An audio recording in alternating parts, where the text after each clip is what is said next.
Ore 13 insieme alla CGIL risponde, buongiorno, ben ritrovati in diretta su Antena 3, vi ricordo subito il numero di telefono, potete approfittarne, che è lo 0422 1626 798, quindi chiamateci, fate le vostre domande e commenti, anche perché abbiamo due ospiti con cui discutere del tema che abbiamo sintetizzato così nel titolo Oggi falliti, come recuperare i soldi. Purtroppo in questi anni è un tema piuttosto frequente, oggi nei telegiornali, pochi minuti fa abbiamo raccontato anche di una grave difficoltà di un'impresa con il suicidio di un imprenditore, quindi adesso ci sono dettagli ovviamente da scoprire nelle prossime ore del perché sia accaduto questo, però è chiaro che purtroppo in questi anni più volte abbiamo raccontato storie simili. Intanto saluto e ringrazio gli ospiti, cominciamo per cavalleria ovviamente da Paola Furlanetto, ufficio vertenza CGIL, buongiorno Paola, e Fabio Zamperla, sempre dell'ufficio vertenze della CGIL. Buongiorno Fabio, ben ritrovato. Allora, di cosa lanciamo i titoli? Oggi discutiamo appunto di come recuperare i soldi quando non si sa che cosa sta succedendo nell'azienda. Poi... Esatto, io direi come fare per recuperarli nel modo più semplice e più veloce, perché purtroppo le procedure fallimentari, quindi le procedure concorsuali, non aiutano un recupero rapido del proprio credito.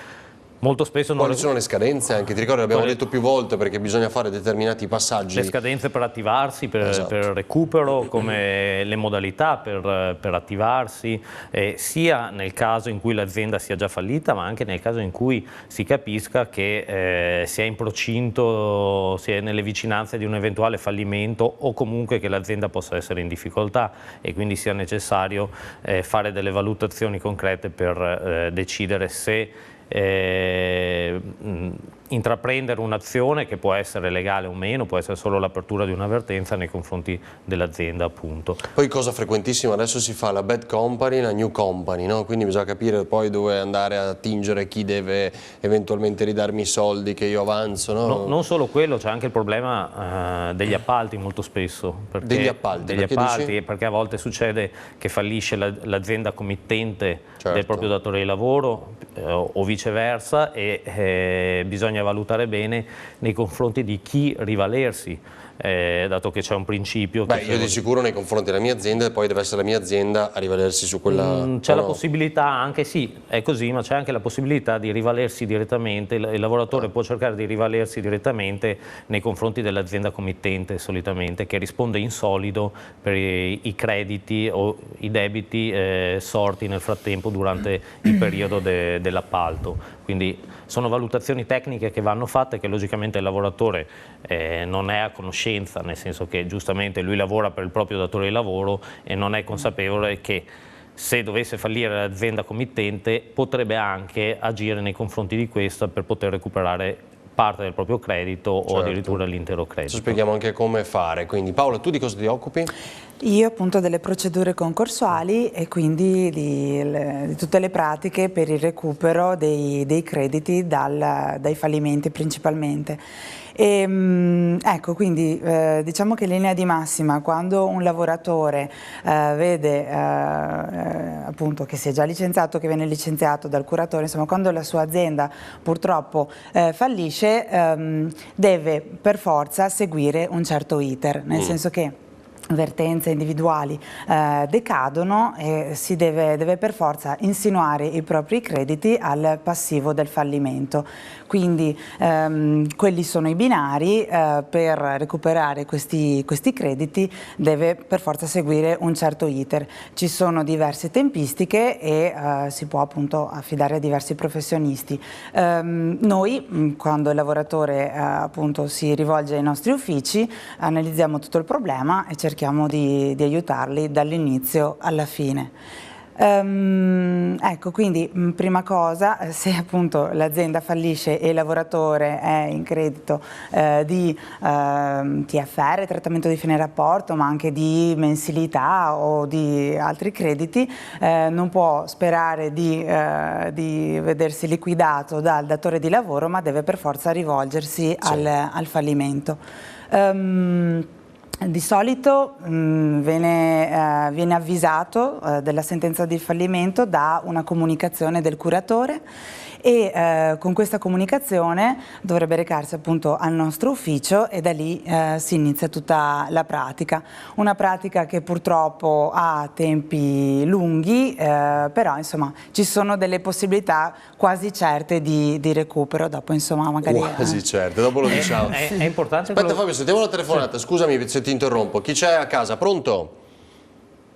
Sì, pronto, buongiorno. Gianni da San Paolo. Volevo chiedere un'informazione al signore dei fallimenti. Sì. 6 anni fa, pensionato, portavo via pane per l'impresa Fratelli Bernardi. Dopo parecchio tempo il mio il legame da fuori un controllo per chi era trovato delle rogne e ha chiuso e ha fatto fallimento. Praticamente la signora Cararo del CGR aveva tutto in mano lei di fallimenti. Da 12.800 ho preso neanche 1.500, ma non è il valore soldi, è il valore che praticamente mi do sempre con la CGR una pratica in mano dei lavori che ho fatto in regola.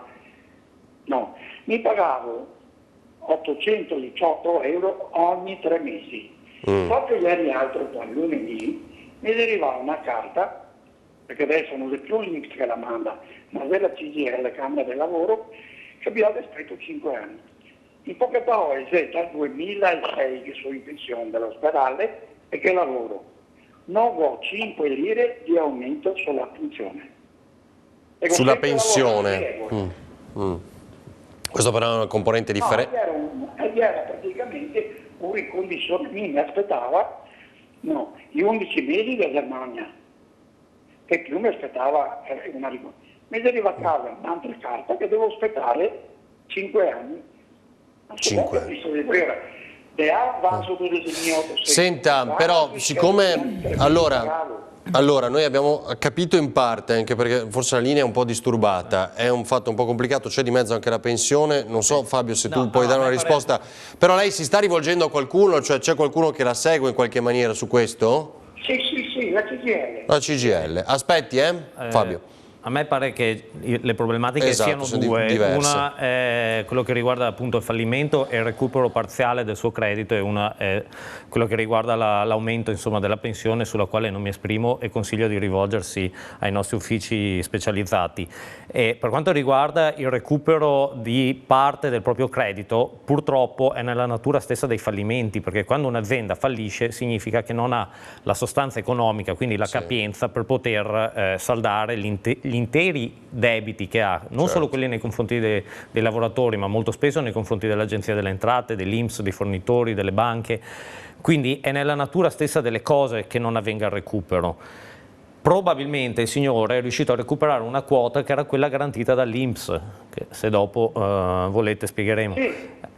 E purtroppo quella quota lì è quella del TFR e a volte quella delle ultime 3 mensilità, quindi se uno avanza molte migliaia di euro a seguito di un credito maturato per diverse retribuzioni, purtroppo sarà quasi impossibile riuscire a recuperare l'intero importo. Fortunatamente come dipendente si ha il paracadute dell'INPS che garantisce quantomeno una quota, altrimenti molti altri creditori o se lei fosse stato un altro creditore di...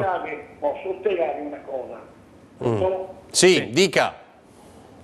Ma non è, va bene, per il fallimento lasciamo da parte, partivo a mezzanotte e andavo ad Oro e finivo a mezzogiorno, lasciamo da parte, tanto i bavuti come me ne sono tanti in giro, non sono protetti però, ma quelli che pagavo gli 818 ogni 3 mesi, mi aspettano chi mi dà quello che mi avanza, no?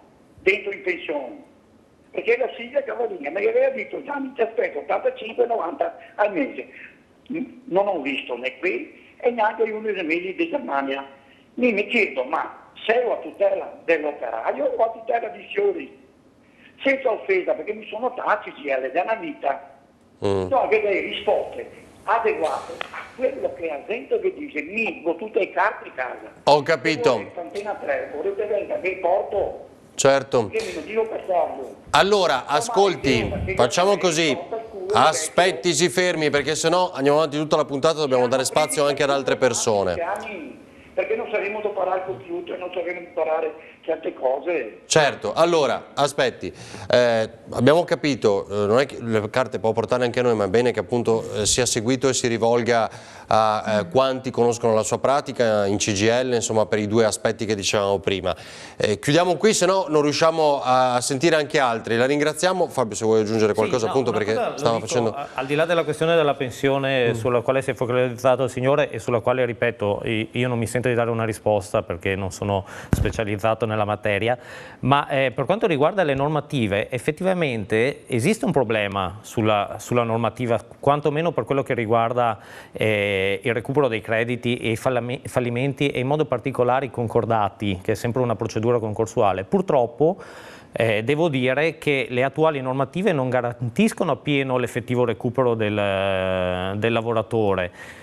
Ma quello è un problema del legislatore. Noi cerchiamo di mettere in atto tutte le azioni legali che possiamo, rimane il problema normativo. Ripeto, rimane la garanzia dell'INPS, che è una forte, è un ottimo paracadute per i lavoratori. Ma... Quindi dai 12.000 che avanzava, perché poi insomma è quello che discutiamo oggi, dai 12.008 che avanzava, i 1.500 che ha preso sono... Io immagino che siano una percentuale. immagino che siano il TFR. La quota di TFR che avanzasse molte retribuzioni. Purtroppo può essere, l'INPS... Sì, immagino che, nel senso, se è l'unico importo che è riuscito a percepire in questi anni, anche se sono passati 6, diceva, può essere appunto che fosse il trattamento di fine rapporto, che quello, nonostante l'andamento del fallimento, è sempre garantito dal fondo di garanzia dell'INPS. Certo, anche per quello bisogna aspettare qualche mese, i tempi di recupero non sono così brevi, però almeno quello è garantito per tutti. Dopo appunto può essere che avanzasse molte retribuzioni e che fossero fuori tempo massimo per la copertura degli ultimi 3 mesi, che appunto il fondo di garanzia copre anche una parte degli ultimi 3 mesi se nei termini giusti, ma se le retribuzioni sono troppo, nel tempo, là bisogna solo confidare che il fallimento abbia della capienza. Ma ci sono casi in cui abbiamo un fallimento che i lavoratori hanno recuperato qualcosa dopo 18 anni, cioè capita che le tempistiche siano molto lunghe, che ci sono delle cause. È capitato di consegnare assegni a lavoratori che non avevo mai visto in vita mia, che non avevo neanche mai visto i miei colleghi, proprio perché io all'epoca chiaramente non ero agli eredi, se no. O agli eredi, esatto, perché i lavoratori comunque va agli eredi, quindi nel caso, cioè, sì, non è che si perde. No, non si perdono, però è un po' triste dover consegnare dei soldi di retribuzioni arretrate ai figli, perché i lavoratori purtroppo per varie cause non hanno fatto in tempo a veder questa è la dimostrazione di quello che si diceva prima, che è anche importante comunque stare attento sui tempi. Il caso della telefonata del signore ne è la comprova. Probabilmente erano trascorsi i termini per poter poi richiedere le ultime 3 mensilità di cui ha parlato Paola all'INPS, e il recupero quindi è stato inferiore rispetto a quello che sarebbe stato possibile. Infatti, solo per quanto riguarda le ultime 3 mensilità, l'INPS garantisce come minimo un massimale che è di circa 2.500 euro netti, quindi superiore alla somma recuperata dal signore. Questo però se ci si attivava entro un anno da quando si avanzavano quelle mensilità. È importante, ripeto, tenere sempre sott'occhio i termini e a seguito di questo decidere quale azione intraprendere. La nostra attività serve anche a quello, logicamente, a dare le indicazioni corrette, a tenere sotto controllo i termini, a fare le domande corrette anche formalmente, perché purtroppo c'è una certa rigidità e un certo formalismo nella presentazione delle domande sia al fallimento sia successivamente all'INPS. Non è semplice, insomma, quindi può capitare che una quota del proprio credito, anche se benché garantita dall'INPS, non venga recuperata. Ecco, bene. Allora vi ricordo 0422 1626 798, credo sia già tempo della prima pausa, esatto, allora ci fermiamo un minuto e poi torniamo in diretta con voi, a tra poco.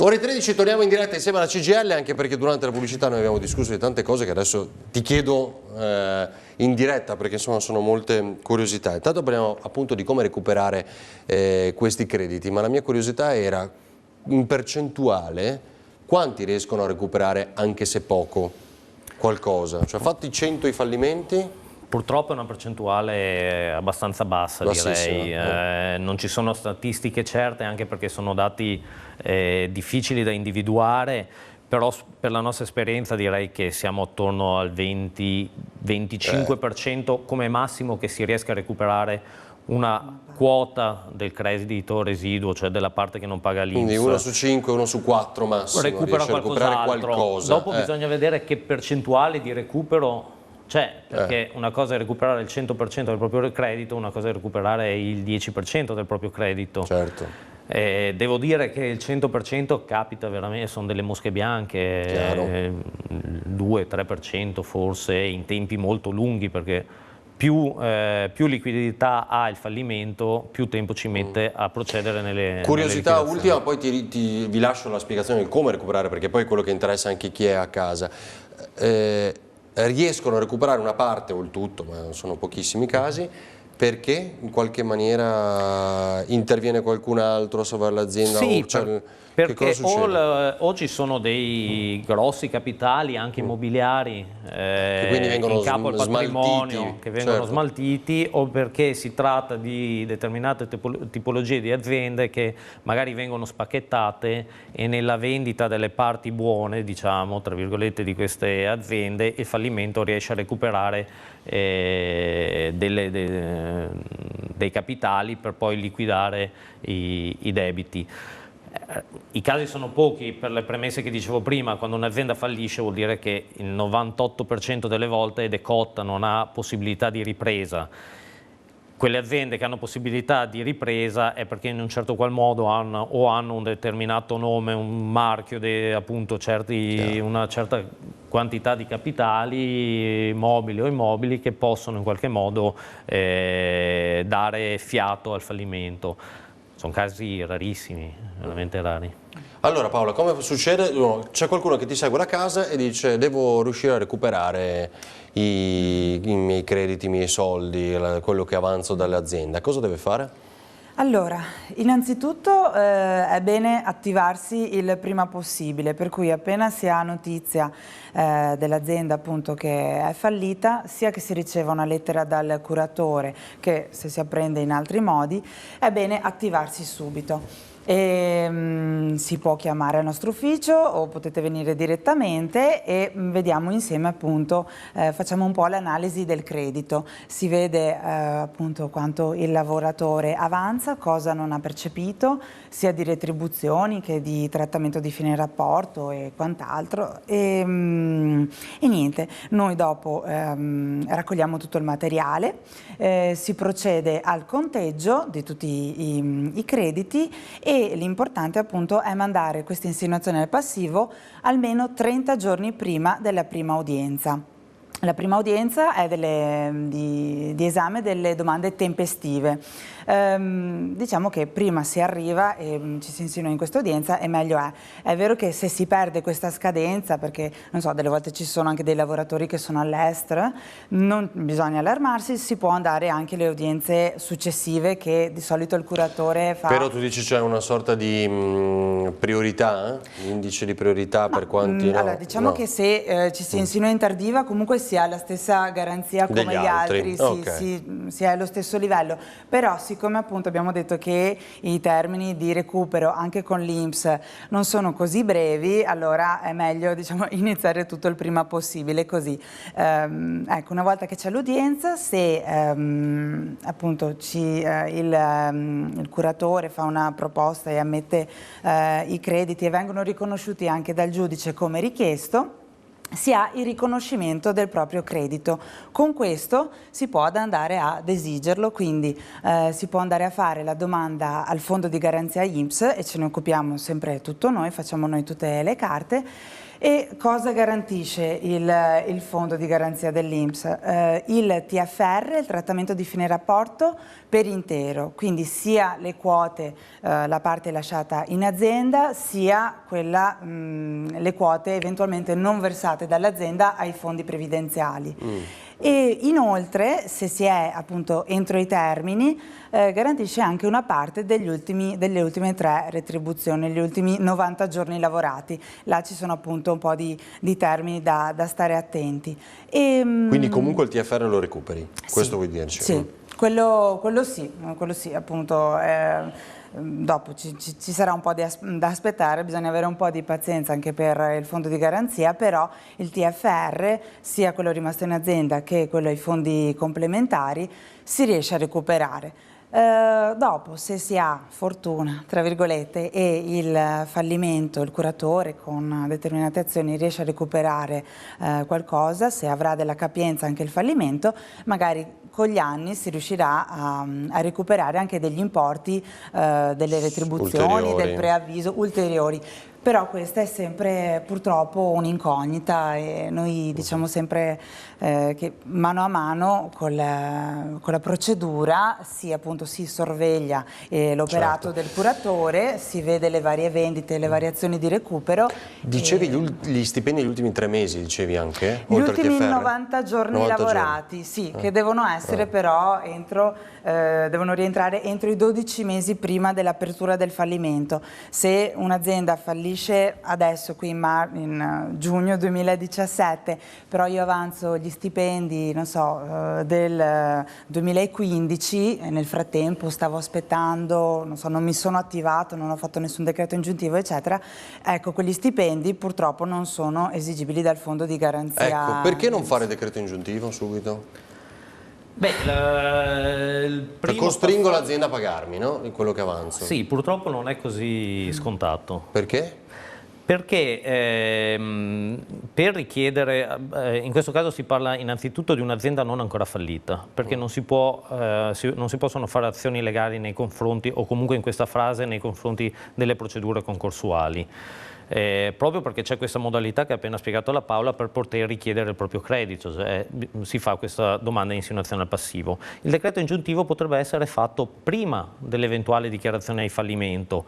Purtroppo non è semplice per una serie di motivi. Innanzitutto molto spesso il dipendente è legato all'azienda, è legato sia per il rapporto di lavoro, durante il quale inizia magari a maturare retribuzioni arretrate, ed è legato anche per la speranza che magari a volte danno i datori di lavoro nel promettere di far recuperare quei soldi magari con acconti.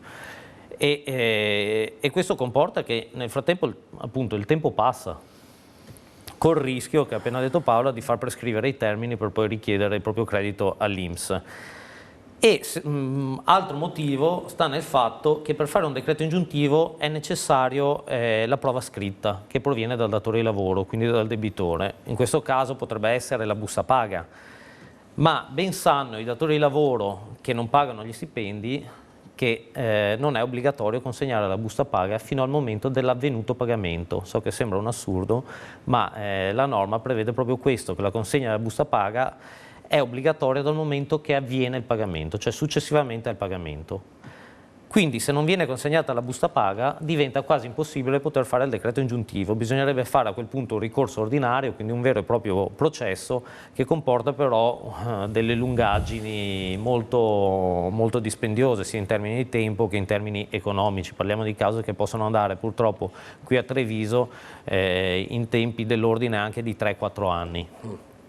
È chiaro che il consiglio è se iniziate ad avere degli arretrati nei pagamenti, delle retribuzioni, dopo 3 mesi, no? C'è il consiglio sarebbe 3 mesi. Si scatta, no? Il consiglio sarebbe 3 mesi. 3 mesi, proprio perché è quel periodo che comunque si ha una certa garanzia di recuperare dall'INPS, perché se andiamo al 4º mese sappiamo che il mese più vecchio non lo recupereremo se non si dovesse riuscire a recuperare dall'azienda. Quindi quando siamo attorno ai 2-3 mesi, 4 come massimo, il consiglio è assolutamente iniziare a muoversi. Iniziare a muoversi vuol dire venire da noi o comunque da dei professionisti che valutano se possono essere messe in piedi delle azioni legali, tipo il decreto ingiuntivo, intanto anche solo per interrompere i termini prescrittivi, perché il termine prescrittivo lo si interrompe in questo caso con l'azione legale, quindi anche col decreto ingiuntivo. E dopo rimane il problema che anche se si fa il decreto ingiuntivo non è detto che i crediti li si recuperino. Neanche in quel caso. Chiaro, perché il giudice dà sì l'ordine all'azienda, ma se l'azienda non lo eseguisce perché non vuole, ma molto spesso anche perché non riesce, perché non ha la liquidità per rispettare l'ordine, il credito non viene recuperato. Ecco che a quel punto, o dopo il fallimento o dopo il decreto ingiuntivo, una serie di azioni giudiziarie, si può andare a chiedere l'intervento del fondo di garanzia, che, faccio una piccola nota polemica nei confronti dell'INPS, l'INPS dovrebbe liquidare quei crediti entro 60 giorni dalla domanda presentata. Attualmente, per legge questo, attualmente i tempi sono circa di 1 anno, 14 mesi. A fronte di, dicevi, 60 giorni. Di 60 giorni.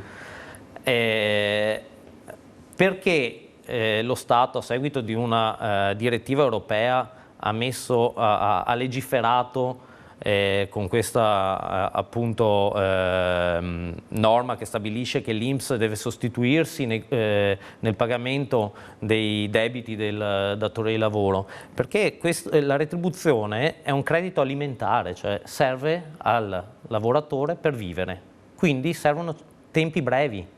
Certo. Se i tempi si allungano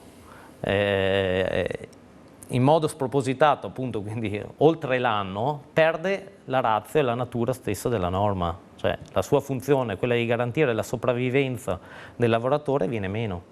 E quindi da un punto di vista giudiziario, definiamolo così, è peggio se non ti muovi, quindi perché vuol dire che quella retribuzione...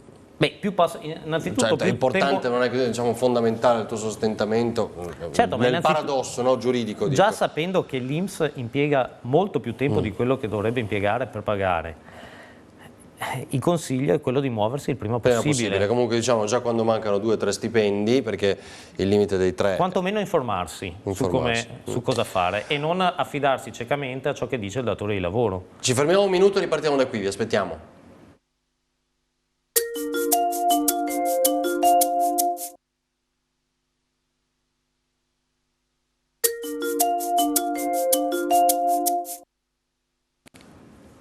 Ore 13, torniamo in diretta insieme alla CGIL risponde. Allora, intanto c'era quella lieve polemica nei confronti dell'INPS di pochi minuti fa, Fabio, perché è un nodo che so ovviamente è scottante, perché insomma se i tempi vanno rispettati bisogna che lo facciano tutti, soprattutto loro. Che altre difficoltà ci sono nei confronti dell'INPS? Sarebbe un discorso molto ampio quello di affrontare tutte le questioni, quindi mi limito al tema, insomma, della giornata. Sì, è un tono polemico ma anche costruttivo, nel senso che si vuole in qualche modo aiutare l'INPS a trovare anche delle soluzioni per velocizzare questo problema e far capire all'istituto, quindi istituto pubblico, che in questo caso rappresenta anche lo Stato, che è necessario in qualche modo velocizzare i tempi, è assolutamente necessario, perché i lavoratori proprio in questa fase storica nel quale c'è questa crisi che influenza la quotidianità delle persone, vedersi mancare di importi anche a volte ingenti, perché parliamo appunto del TFR, quindi di anche decine di migliaia di euro, può creare un certo malcontento nei confronti dell'istituto, anche nei confronti insomma di chi li rappresenta, anche i sottoscritti, perché logicamente i lavoratori tendono un po' a volte a far di tutta un'erba un fascio, perché ritengono che sia dovuto anche magari all'attività nostra o di lungaggini nei vari passaggi. Quello che voglio dire è che l'INPS, passatemi il termine, in un certo qual modo deve darsi una mossa, perché il passaggio successivo è quello che la CGIL cerchi di recuperare con tutti gli strumenti possibili ciò che è stabilito dalla norma. E tu dici che è peggio? Certo. Paola? Sì, purtroppo delle volte siamo stati costretti a ricorrere ai mezzi più pesanti, purtroppo, e anche i lavoratori, insomma, nessuno vorrebbe vedersi costretto a fare un ricorso, a fare causa contro l'INPS, anche perché appunto sembra veramente fare causa contro l'INPS una cosa che non esiste, però purtroppo delle volte anche solo un po' per sollecitare questi pagamenti, perché ricordo, sono lavoratori che spesso non sono ricollocati, hanno finito le forme di sostegno al reddito, hanno finito la NASPI, hanno una famiglia da sostenere, magari appunto sperano proprio non tanto nelle retribuzioni ma magari nel TFR per riuscire ad andare un po' avanti. Certo, è fondamentale. E quindi appunto questa forma di sostegno che dovrebbe arrivare 60 giorni magari non li pretende nessuno, però magari entro qualche mese, e invece arriviamo a ritardi anche oltre l'anno. Allora, c'è un'altra telefonata, la sentiamo subito. Pronto, buongiorno. Sì, buongiorno, sono Claudio di Marano. Claudio, prego, buongiorno. Volevo dire, questa crisi hanno pagato operai e pensionati. Abbiamo un governo privo di idee sul lavoro. Si fa solo forte sui deboli a togliere i diritti. Il ministro non conosce un vero contratto di lavoro dove c'è un discorso di ferie, un discorso di tutela nel lavoro. Abbiamo bisogno di un'alternativa di governo dove come tema centrale sia il lavoro per i giovani. E poi abbiamo bisogno che quei furboni che portano via i soldi e fanno i fallimenti con i soldi in uno stato offshore vengano beccati. Non sia sempre i poveracci che pagano, a costi di mandarli all'esercito devono tirar fuori i soldi, perché spesso e volentieri, non sempre, ma spesso e volentieri sono fallimenti con i soldi in un'altra parte. Buona giornata. Grazie Claudio, buona giornata. Poi tra l'altro, non so se appunto ha visto il telegiornale oggi, è proprio un imprenditore della sua zona, quello di cui parlavamo a inizio puntata, quindi se ho capito bene telefono da Marano, vado a memoria, è lì dove questo imprenditore stamattina si è tolto la vita, quindi ne facevamo cenno a inizio puntata. Allora vi ricordo 0422 1626 798, telefonata un po' politica, diciamo. Sì. Non so Fabio. Una piccola cosa la dico però su questa telefonata. Effettivamente andare a prenderli? No, dici, no? Sì, esatto, cioè ci vuole una normativa che in un qualche modo dia maggiore certezza, in questo caso non solo ai lavoratori ma anche a quegli imprenditori che subiscono una sleale concorrenza. Perché oggettivamente ci sono imprenditori e imprenditori, ma ci sono imprenditori che subiscono il fallimento a causa di altri imprenditori che fanno i furbetti, e quindi non è solo un danno ai lavoratori, è un danno anche agli imprenditori ed è un danno alla collettività, perché una volta che interviene l'INPS lo fa con i soldi della collettività. Certo. Ieri sera discutevamo anche del fatto che questo intervento eventuale delle banche da parte dello Stato costerebbe per ogni dipendente molte decine di migliaia di euro, insomma, quindi da parte dello Stato. Poi vediamo quello che succederà, perché poi argomento che può essere simile sì, anche certo, per voi certo. in questo periodo, certo. Perché ovviamente il timore adesso, ieri è grande soddisfazione, ma avevamo già messo l'accento su alcune problematiche, perché si parla anche in questo caso di parte buona e parte cattiva, chissà cosa viene a fare Intesa San Paolo, no? Quindi Assolutamente Tu vero. cosa ci hai capito di quello che hai letto oggi? Ma un po' come sono successi altri casi, tipo all'Italia o altre situazioni simili. La bad company e la new company. La new company, ma succedono anche in piccole realtà, quando si creano le newco, le cosiddette newco, cioè quelle società collegate a una società madre che sappiamo nella quale rimane la parte peggiore, quindi la parte debitoria, per passare la parte creditoria nelle newco. È un giochetto, è una strumentalizzazione della norma che serve purtroppo molto spesso a salvare gli imprenditori e non sicuramente i dipendenti e, ripeto, neppure la collettività. I crediti che annualmente paga l'INPS solo a titolo di TFR sono arcimilionari, cioè sono probabilmente miliardari. Pensa.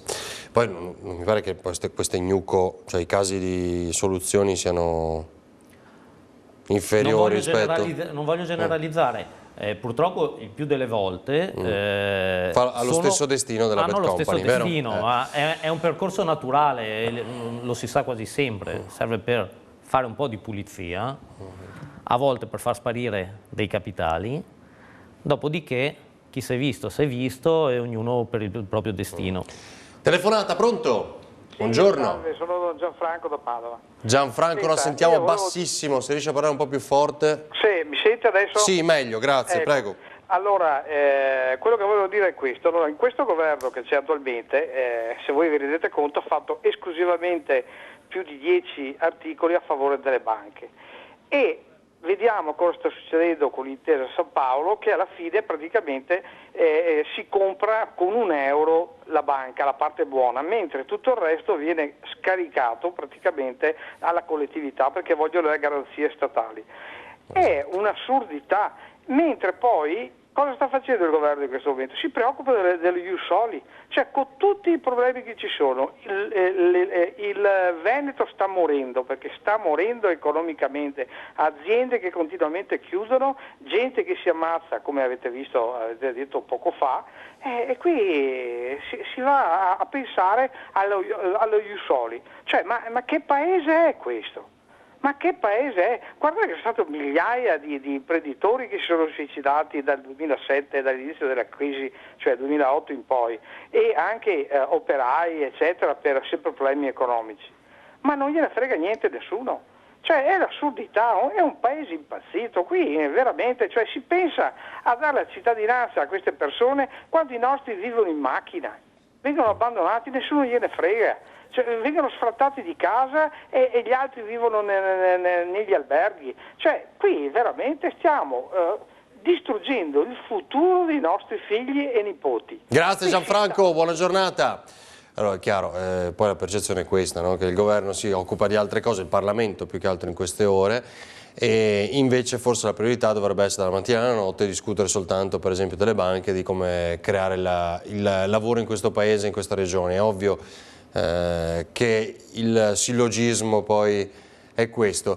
Allora, vi ricordo 0422 1626 798 e c'era un'altra componente che dicevamo, Fabio, di cui parlare, avevamo detto noi INPS e poi... No, c'era sempre collegata in parte comunque al recupero del credito il tema delle dimissioni. Esatto, come, cioè se conviene che mi dimetta, che mi faccia dimettere, diciamo, no? Sì, perché sì, poi certo. è uno... delle vie che si aprono. Che cosa bisogna fare? Beh, Paola ci spiega. Paola? No, per le dimissioni. Le dimissioni sei tu, vai Fabio.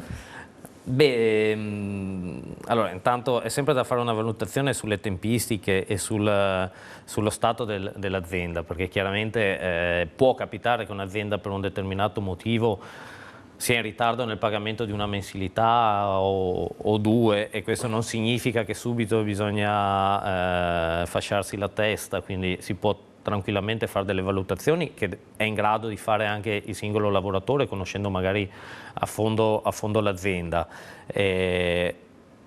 Sempre buona cosa se si informa da chi è più competente. Le dimissioni sono comunque necessarie per poter eventualmente richiedere non tanto le retribuzioni, che quello sono un diritto che maturano mese per mese, ma il TFR. E per poi richiedere, a seguito sempre delle dimissioni, all'INPS la NASPI, l'ex disoccupazione. Ci sono dei presupposti per poter chiedere alla NASPI, a seguito delle dimissioni, che queste dimissioni vengano date per giusta causa.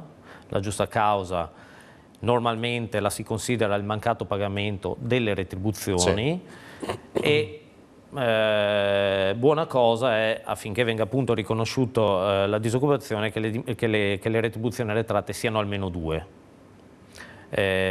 Questo perché l'INPS potrebbe non riconoscere la disoccupazione se dovesse esserci una sola mensilità come arretrati, ritenendola non sufficiente per considerarla una giusta causa.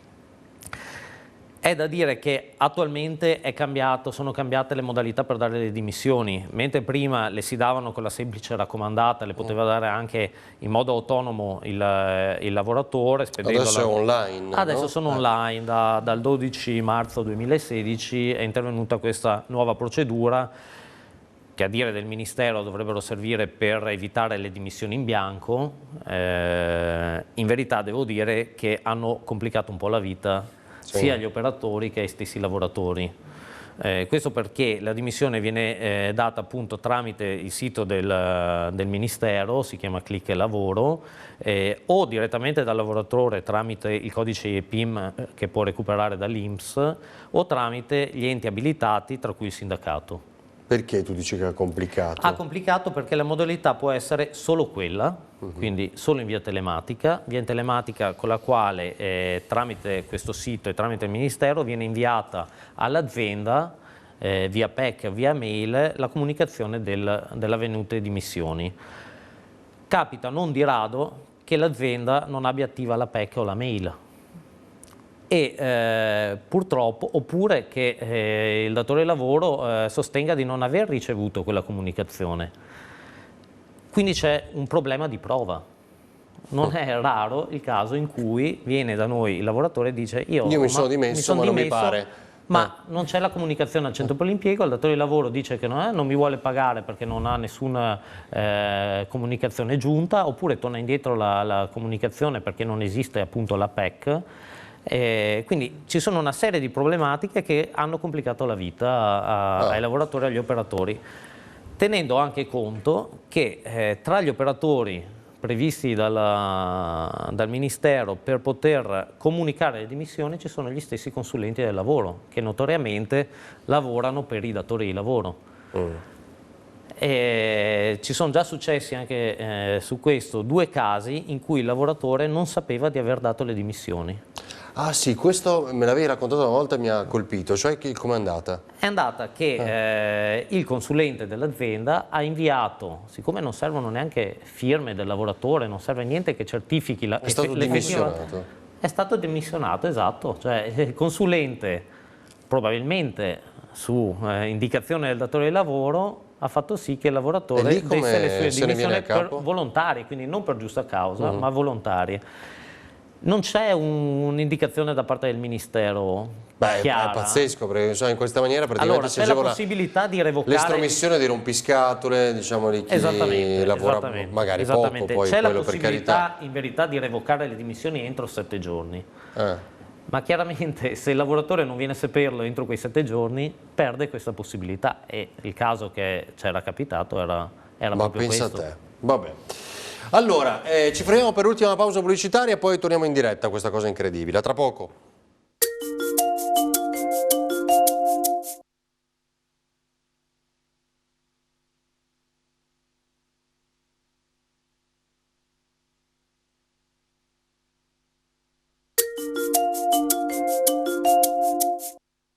Mercato del lavoro. Ore 13, torniamo in diretta, gli ultimi 9 minuti, se riusciamo sentiamo un'altra telefonata, quindi 0422 1626 798, approfittatene. Paola, numeri, invece cifre che riguardano I fallimenti, ci puoi dare una bella notizia o no? Qualcosa Beh, belle notizie. in diminuzione, sì o no? Sì, allora considerando comunque io sono arrivata, ho cominciato a lavorare un po' nel periodo comunque di boom e quindi nel 2013 sono arrivata e non c'era veramente un attimo di respiro. Tutti i settori erano completamente in crisi e di aziende fallite avevamo perso ormai il conto. 2017, 4 anni in cui ho visto sì una diminuzione, per cui sì, una piccola buona notizia c'è e sono andate un po' a onde per settori e quindi insomma la crisi ha colpito un po' tutti i settori. Quindi edilizia è il peggior, più colpito sì, forse, no? Sì, dopo c'è stato un periodo di tutti i mobilifici, certo. Le aziende tessili. Adesso chi soffre? Adesso, ultimamente per esempio le aziende tessili ne abbiamo avute parecchie. In generale comunque ce ne sono di meno. Adesso numeri proprio alla mano non ne ho. Allo stesso periodo la metà dell'anno scorso, sullo stesso periodo. Per cui... Che non vuol dire necessariamente che sia un netto miglioramento, perché dipende anche dalla tipologia di azienda che fallisce, perché se fallisce l'azienda con 2 dipendenti è una cosa, se fallisce l'azienda con 200 dipendenti le conseguenze poi certo, sono altre, chiaramente. Della catena, diciamo, di aziende che lavorano insieme a lei, no? Esatto, e dei numeri che ricadono insomma sulla collettività, sui numeri di famiglie che subiscono il fallimento, quindi non necessariamente il dato è collegato, però oggettivamente sembra esserci nell'ultimo anno quantomeno un trend positivo, insomma. Ecco.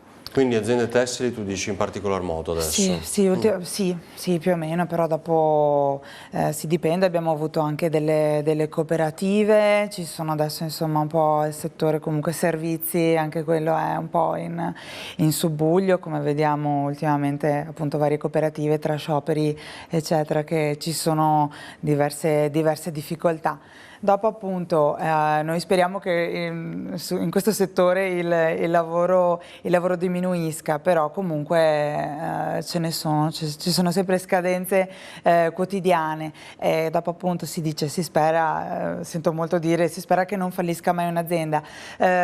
Sì, ma anche no, nel senso che delle volte si rimane creditori e finché l'azienda non fallisce si porta avanti la vertenza per tempi infiniti, facendo scadere appunto anche i termini di prescrizione. E finendo ad avanzare più soldi di cui giusto che magari non vedrai mai. O diminuendo sensibilmente le possibilità di recupero, quindi insomma... Infatti capita alcune volte che siamo proprio noi, in qualità di rappresentanti dei lavoratori, che ci troviamo costretti a presentare le istanze di fallimento, perché rimane l'unico modo a quel punto, dopo magari tanti tentativi, decreto ingiuntivo, precetto, pignoramenti vari, eccetera, di garantire il recupero dei